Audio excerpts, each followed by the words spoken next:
on dirait que la première faille dans la gouvernance actuelle des océans, c'est le non-respect de la réglementation, le non-respect des règles que les États se sont pourtant imposées à eux-mêmes et que certains d'entre eux ne respectent pas.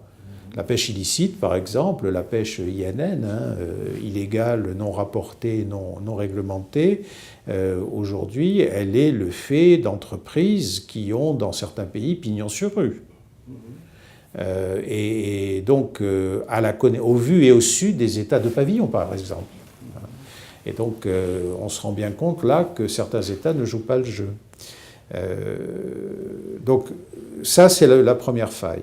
La deuxième faille, mais celle-ci est peut-être plus facilement réparable que la première, c'est qu'il faut considérer la gouvernance des océans comme un phénomène, comme une notion en progression.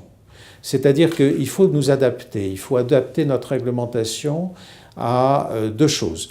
La première chose, c'est le progrès technique. L'homme peut travailler, quasiment s'installer de plus en plus au large et de plus en plus profond. Donc il faut tenir compte de cela pour mettre en place des règles qui évitent ce qui pourrait être qualifié de premier arrivé, premier servi, quoi, voilà, et un peu n'importe comment. Voilà. La deuxième... oui, ça c'est vraiment important parce que dans les 20 dernières années, le progrès technique a fait un bond énorme en matière de capacité d'action sur les océans.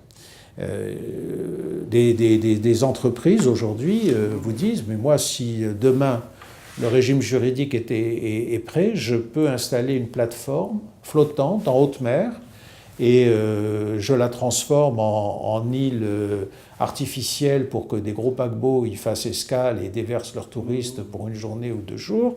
Je peux la transformer en port hub pour répartir des conteneurs sur diverses lignes maritimes. Je peux y faire de l'aquaculture dans des eaux qui sont réputées plus propres que les eaux côtières, etc., etc. Donc il faut qu'on s'adapte à ça, il faut que le droit s'adapte et que les diplomates négocient pour apporter les amendements nécessaires au dispositif juridique que l'on a. L'autre évolution importante, à part, en plus de l'évolution technique, c'est l'évolution de la connaissance. Moi j'ai le souvenir, quand j'étais plus jeune, on parlait des abysses.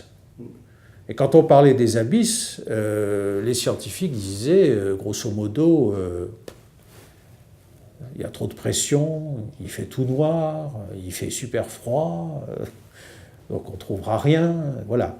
Et aujourd'hui, ils nous disent, alors il faut quand même reconnaître que les scientifiques peuvent avouer leurs méconnaissances ou leurs erreurs, puisque aujourd'hui, ils disent très clairement, ça grouille de vie.